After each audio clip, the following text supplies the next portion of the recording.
Hello students, आज हम chapter 16 का सेकंड पार्ट करने जा रहे हैं, जिसमें हम करेंगे कंटिन्यूअस एंड कम्प्रिहेंसिव असेसमेंट। हमने पिछले टॉपिक में किया था कि असेसमेंट क्या है और उसकी ज़रूरत क्या है। आज हम करने जा रहे हैं CCA continuous and comprehensive assessment क्या होती है, इसकी ज़रूरत क्यों होती है। Continuous and comprehensive assessment is the most effective. ये सबसे इफ़ेक्टिव है। हमें नाम से पता चल रहा है कि कंटिन्यूअस मतलब क्लास शुरू होने से लेकर क्लास के सेशन के ख़त्म होने तक जो लगातार हम बच्चे को ऑब्ज़र्व करते हैं, जज करते हैं, वो कंटिन्यूअस एंड कम्प्रिहेंसिव असेसमेंट होती है। मोस्ट एडवोकेटेड है एंड मोस्ट ऑफ्टनली यूज्ड असेसमेंट, और बहुत ज़्यादा यूज़ की जाने वाली असेसमेंट है। एज इट्स नेम इंडिकेट, जैसे इसका नाम हमें बता रहा है, it is an assessment programme while continuous as well as comprehensive. जैसे कि हमें इसके नाम से पता चल रहा है कि ये कॉन्टीन्यूस है और कम्प्रिहेंसिव है। It is carried out through out the academic session. इसको अकेडमिक सेशन के शुरू से ऑब्जर्व करना शुरू कर देते हैं। And it includes all the aspects of teaching learning process, और इसमें सभी तरह के टीचर लर्निंग प्रोसेस हैं जो वो इंक्लूड किए जाते हैं। Any assessment programs will give accurate result only if it would have the qualities of continuity and comprehensiveness. हर एक प्रोग्राम की असेसमेंट का सही रिज़ल्ट सिर्फ तभी आएगा जब उसकी क्वालिटी में कॉन्टीन्यूटी होगी और कम्प्रीहेंसिवनेस होगी। कम्प्रीहेंसिवनेस होती है अंडरस्टैंडिंग, ठीक है। In a continuous comprehensive assessment, students program is regularly evaluated every day.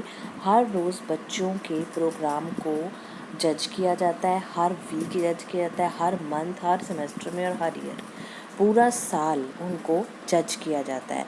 The result of all these assessments are taken into consideration for drawing conclusion and inferences about the programme of students. और इनके जो results होते हैं वो उनका conclusion और inferences programmes है जो स्टूडेंट के, वो निकाले जाते हैं। Effectiveness of learning teaching learning programme and the proficiency of the teacher. इसमें टीचर लर्निंग जो प्रोग्राम है और प्रोफेंसी है टीचर की, उसकी इफ़ेक्टिवनेस को भी देखा जाता है। अपार्ट फ्रॉम कंटिन्यूटी लगातार का एक पार्ट है। जो the other important quality of assessment program is comprehensiveness. Continuity के साथ साथ इसकी दूसरी जो विशेषता है वो कम्प्रीहेंसिवनेस है, मतलब अंडरस्टैंडिंग है, समझना है। इन दिस असेसमेंट, इस असेसमेंट अप्रोच में बोथ दोनों socialistic and non socialist aspects of student are evaluated. इसमें स्कूलिस्टिक एंड नॉन स्कूलिस्टिक जो दोनों तरह के एस्पेक्ट्स होते हैं उनको वैल्यूएट किया जाता है। मेन एरिया जो होता है कवर करने का वो नॉन स्कूलिस्टिक एस्पेक्ट्स होते हैं, जिसमें स्टूडेंट्स हैं उनकी हेल्थ स्टेटस, उनका पर्सनल सोशल क्वालिटीज़, इंटरेस्ट और एटीट्यूड और जो वैल्यूज़ हैं उनको देखा जाता है। नेक्स्ट इज एडवांटेज, इसके फ़ायदे क्या हैं या फंक्शंस क्या हैं कंटिन्यूस एंड कम्प्रीहेंसिव असेसमेंट के। तो फर्स्ट जो इसका पॉइंट है वो ये है कि realistic picture of teaching learning process. हमें पता है कि कंटिन्यूस कम्प्रीहेंसिव असेसमेंट में सबसे पहले जो है हम एक रियलिस्टिक पिक्चर है टीचिंग लर्निंग प्रोसेस की, उसको देख सकते हैं। टीचर्स, स्टूडेंट्स और स्कूल मैनेजमेंट है जो, वो देख सकती है कि जो स्कूल एजुकेशन प्रोग्राम्स हैं उनकी रियलिटी ग्राउंड क्या चल रहा है। सेकेंड पॉइंट है development of confidence in student. इस कॉन्टिन्यूस एंड कम्प्रीहेंसिव असेसमेंट से बच्चों को एवेल्यूएट किया जाता है, उनको एग्जामिन किया जाता है, उनके रेगुलर टेस्ट होते हैं और कॉन्टिन्यूटी बनी रहती है। ड्यू टू दिस, इसकी तरह से they don't feel any fear. उनको जब लगातार उनका एग्ज़ाम हो रहा है, लगातार उनके टेस्ट हो रहे हैं, तो उनके अंदर किसी भी तरह का डर या टेस्ट को लेके कोई एंग्जाइटी जो आते नहीं रहती। इसका रिज़ल्ट क्या होता है कि बच्चों में कॉन्फिडेंस है जो वो डेवलप होता है।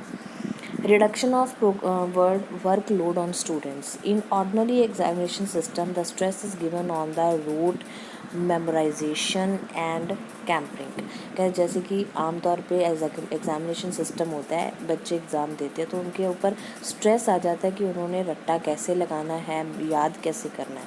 पर जब हम कॉन्टिन्यूस एंड कम्प्रीहेंसिव असेसमेंट को अप्लाई करते हैं, जब हम उनको हर एक हफ्ते, वीकेंड में, हर एक मंथ में उनको एवेल्यूएट किया जाता है, तो इनसे बच्चों का वर्कलोड है जो कम हो जाता है। They do not have to remember all the reasons topics time and again. उनको हर टॉपिक, हर लेसन हर बार याद करना नहीं पड़ता। फोर्थ पॉइंट है interaction between student and teachers. Continuous and comprehensive assessment जो असेसमेंट होते हैं उसमें लॉट ऑफ अपॉर्चुनिटी, बहुत ज़्यादा अपॉर्चुनिटी एंड चांस होते हैं कि बच्चों और टीचर्स के भी इंट्रैक्शन होती रहे, क्योंकि ये कंटिन्यूस प्रोसेस है। टीचर है बच्चों से क्वेश्चन पूछेगा, बच्चे उसका आंसर देंगे हर एक दिन, हर एक हफ्ते, हर एक मंथ, हर एक ईयर। तो इससे उन दोनों के बीच में इंट्रैक्शन होता रहता है। Teacher has to observe the student very closely. But teacher है जो बच्चों को बहुत क्लोजली ऑब्जर्व कर सकता है if you want to evaluate the student comprehensively, अगर वो बच्चों को समझ के एवेल्यूएट करना चाहे तो। फिफ्थ पॉइंट है promotion of good study habits among student. इससे बच्चों में स्टडी हैबिट्स है जो वो प्रमोट होते हैं। A student can not be successful in continued and comprehensive assessment if he does not study properly. अगर बच्चा स्टडी प्रॉपरली नहीं करेगा तो वो कंटिन्यूस एंड कम्प्रीहेंसिव असेसमेंट में सक्सेसफुल नहीं हो सकता। दस दिस असेसमेंट है जो बच्चों की स्टडी हैबिट है जो बच्चों में उसको प्रमोट करती है। सिक्स्थ पॉइंट है स्कोप फॉर डिस्कशन। इसमें डिस्कशन का स्कोप बहुत वाइड होता है। Wide scope for discussion among students and student and teacher as well. Student के बीच में भी डिस्कशन बहुत होती है और स्टूडेंट और टीचर के बीच में भी डिस्कशन बहुत होती है। फॉर कम्प्रीहेंसिव असेसमेंट के लिए teacher need to know all about the student. Teacher को चाहिए कि वो बच्चे के बारे में सब कुछ जानता हो। This is possible only through discussion. ये सब कुछ कब हो सकता है? जब वो टीचर स्टूडेंट से डिस्कशन करेगा। सेवेंथ पॉइंट है helpful in the choice of subjects, courses and career. Continuous and comprehensive assessment के ज़रिए बच्चों को ये पता चलता है कि उनकी इंटेलिजेंसी क्या है, उनका इंटरेस्ट क्या है, एप्टीट्यूड क्या है, एटीट्यूड क्या है। इस इंफॉर्मेशन ये बहुत यूज़फुल होती है उनको चूज़ करने के लिए कोर्स, जो अपनी इंटेलिजेंसी और इंटरेस्ट के हिसाब से अपना कोर्स सब्जेक्ट है वो चूज़ कर सकते हैं। जी, एट्थ पॉइंट है knowledge about the strengths and weaknesses of students. Assessment approach है जो वो रिवील करवाती है कि स्ट्रेंथ है और वीकनेस है स्टूडेंट की वो कितनी है। When the students know their strength and weakness, जब बच्चों को अपनी कमियों और अपनी स्ट्रेंथ के बारे में पता चलता है, he can work hard to improve upon weaknesses. वो अपनी वीकनेस को कम करने के लिए वर्क हार्ड करते हैं and further strengthen the strengths, और अपनी स्ट्रेंथ को और मजबूत बनाने का प्रयास करते हैं। Helpful in selecting teaching methods and strategies. Continuous and comprehensive assessment जो होती है टीचर के लिए हेल्पफुल होती है। They come to know about the effectiveness of their teaching and teaching method. Teacher है जो अपनी टीचिंग मेथड की इफेक्टिवनेस को इस तरीके से ही जान सकते हैं। It helps the teacher in selecting the appropriate and effective teaching method and strategies. ये टीचर की हेल्प करती है कि वो एप्रोप्रिएट और इफेक्टिव टीचिंग मेथड है जो उनको चूज़ कर सके। Helpful in motivation. This approach is also helpful in providing the students continuous and effective motivation. Motivation है जो इस approach के ज़रिए मिल सकता है। The students show favorable result. बच्चों को जो होते हैं favorable result चाहिए होते हैं, behavior चाहिए होते हैं। ये कहाँ से आता है? जब वो motivate होते हैं। 11th point है helpful in identifying behavior changes in student. The behavioral changes in student can be identified with the help of continuous and comprehensive assessment. बच्चों के बिहेव को चेंज करना या बच्चों के बिहेव में जब चेंज आया है वो हम कहाँ से आइडेंटिफाई कर सकते हैं? उनको रोज़ जज करके कर सकते हैं। These changes can be identified with the help of examination and tests. In changes को हम एग्जामिनेशन और टेस्ट के ज़रिए जज नहीं कर सकते। 12th पॉइंट है suggestions for tackling difficulties and problems of the students. बच्चों को कोई भी प्रॉब्लम आती है उनको टैकल करना, उनको तोड़ना, उन डिफ़िकल्टीज़ को प्रॉब्लम्स को तोड़ना, ये हमें कंटिन्यूस और कॉम्प्रिहेंसिव असेसमेंट के ज़रिए पता लगता है। नॉट ओनली द डिफ़िकल्टीज़ और problems of student identify but suggestion भी उनको दिए जाते हैं कि वो अपने डिफ़िकल्टीज़ और प्रॉब्लम्स को किस तरह से हैंडल कर सकते हैं। 13 पॉइंट है promotion of real learning.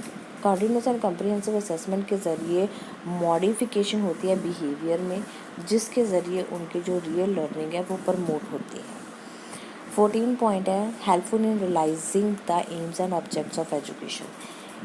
Continuous and comprehensive assessment है जो वो एजुकेशन के एम और ऑब्जेक्ट्स को भी रियलाइज करवाती है। एजुकेशन का मेन एम होता है development of all the dimensions of the personality of the student, बच्चों की हर तरह की पर्सनैलिटी को डेवलप करना। कंटिन्यूस एंड कम्प्रीहेंसिव जो असेसमेंट है provide a realistic picture of current situation of education programme. इस असेसमेंट के ज़रिए हमें एजुकेशन प्रोग्राम की एक्चुअल सिचुएशन का पता चलता है, डिफ़िकल्टीज़ बच्चों की आइडेंटिफाइज होती हैं और रेमेडिकल मेजर्स आर सजेस्टेड, और उनको दूर करने के लिए जो सुजेशन दिए जाते हैं। It helpful in realising the aims and objects of education, जिसके ज़रिए हमें एजुकेशन के एम और ऑब्जेक्ट्स हैं जो उनको रियलाइजिंग करने का मौका मिलता है। नेक्स्ट पॉइंट है जी मेरिट्स और डीमेरिट्स क्या हैं। हमने किया था कि इसके फ़ायदे क्या हैं कंटिन्यूस एंड कॉम्प्रिहेंसिव असेसमेंट के। अब हम करेंगे कि इसके नुकसान क्या हैं, क्योंकि हर एक सिक्के के दो पहलू होते हैं, एक नुकसान होता है और दूसरा फ़ायदा भी होता है। तो उसका पहला पॉइंट है जो वो है biasness on the part of teacher. The main limitation of this approach is that this approach promotes biasness on the part of teacher। इससे क्या है कि टीचर में बायसनेस आ जाएगी, क्योंकि सब कुछ टीचर पे बेस्ड है। टीचर ने बताना है कि बच्चों को जज करके उसने क्या फेल किया। Sometimes teachers gives more marks to their pet students, जो टीचर के फेवरेट स्टूडेंट उनको ज़्यादा मार्क्स मिल जाते हैं, even in they do not perform well, चाहे उन्होंने परफॉर्म अच्छा ना किया हो। And some good students get lower grades, और कुछ अच्छे स्टूडेंट्स को लोअर ग्रेड मिल जाता है only because they have no cordial relationship with teacher. भी उनके टीचर के साथ अच्छे रिलेशनशिप नहीं है, इसलिए उनके मार्क्स कम हो जाते हैं। सेकेंड जो इसका डीमेरिट है वो है subjective approach. Another important demerit of this approach is that is subjective approach. ये सब्जेक्टिव अप्रोच है। The idea thoughts philosophy prejudices of the teacher have a direct influence. ये सब कुछ डायरेक्ट इन्फ्लुएंस डालते हैं जो इस अप्रोच के ऊपर। टाइम कंज्यूमिंग है। The continuous and comprehensive assessment is quiet time consuming. Time consuming कैसे है, क्योंकि इसमें 1 साल लग जाता है बच्चे को जज करने में। This approach process goes on through out academic session. पूरा अकेडमिक सेशन चलती रहती है ये। This approach requires 1 complete year. इसको एक पूरा साल चाहिए होता है बच्चे को जज करने के लिए। उसके बाद फोर्थ पॉइंट है जी costly. Another limitation of this approach is that is too costlier than the annual examination system approach. Annual examination मतलब साल के एंड में हमने एक एग्ज़ाम ले लिया, उससे ज़्यादा कॉस्टली है CCA। In this assessment lot of paper based, इसमें पेपर बेस्ड होता है। Paperless tools are used for which much more money. अगर पेपर लेस टूल्स हम यूज़ करते हैं तो उसमें ज़्यादा पैसे लगते हैं, जो कि एग्जामिनेशन सिस्टम के लिए ज़रूरी होते हैं। फिफ्थ है जी not appropriate for crowded classes. Crowded classes मतलब बहुत ज़्यादा जो भरी हुई क्लासेस होती हैं उसमें पॉसिबल नहीं है, ये सिर्फ स्मॉल क्लासेस के लिए है। The approach is quite impractical हो जाती है जब क्लास है वो बहुत ज़्यादा भरी हुई हो। इन सच क्लासेस, ऐसे क्लासेस में टीचर है जो उनको बहुत ज़्यादा टाइम नहीं होता और अपॉर्चुनिटीज़ भी नहीं होती कि वो हर एक बच्चे को एवेल्युएट कर सके। 6 पॉइंट है needs more energy and effort. इसको करने के लिए ज़्यादा एनर्जी और एफर्ट्स की ज़रूरत है देन ट्रेडिशनल एग्जामिनेशन अप्रोच के जगह पे। टीचर है उसको वैल्यूएट करना पड़ता है हर एक एक्सपेक्ट को, चाहे वो स्कूलिस्टिक है चाहे वो नॉन स्कूलिस्टिक है। Needs congenial environment. इसके लिए एक इन्वायरमेंट की ज़रूरत है जिसमें इसको एक अच्छा एटमॉस्फेयर मिल सके। नेक्स्ट है जो इनसिक्योरिटी अमंग स्टूडेंट्स। इसमें बच्चों में इनसिक्योरिटी आ जाती है। It takes into account all the dimensions of a personality. इसमें बच्चों की हर तरह की पर्सनैलिटी को नोट किया जाता है। बच्चे हैं जो कंफ्यूज हो जाते हैं over which dimension to be given how much weightage. उनको ये नहीं पता चलता कि उनको किसकी ज़्यादा वेटेज मिलेगी। दिस लीड टू इनसिक्योरिटी, तो उनको इनसिक्योर फील होना शुरू हो जाता है। Knowledge of background of students is needed. बच्चे को जज करने के लिए उसकी बैकग्राउंड का पता होना बहुत ज़रूरी है। Background needed. It can be carried out. It can be carried out only the teacher has enough knowledge of the interest. ये तभी आएगी अगर टीचर को इंटरेस्ट होगा, हैबिट्स होंगी, इंटेलिजेंसी होगी, पर्सनैलिटी, एटीट्यूड बच्चे का पता होगा। 10th और लास्ट पॉइंट है जी needs training for proper implementation. Proper implementation, इसको इम्प्लाई करने के लिए प्रॉपर ट्रेनिंग की ज़रूरत होती है। Another important limitation of continuous and comprehensive assessment is that such an assessment can be done by properly trained person. Properly trained होना चाहिए teacher. They are required to undergo a training program. इसके लिए training programme रखे जाने चाहिए इसको use करने से, यूटिलाइज़ करने से पहले।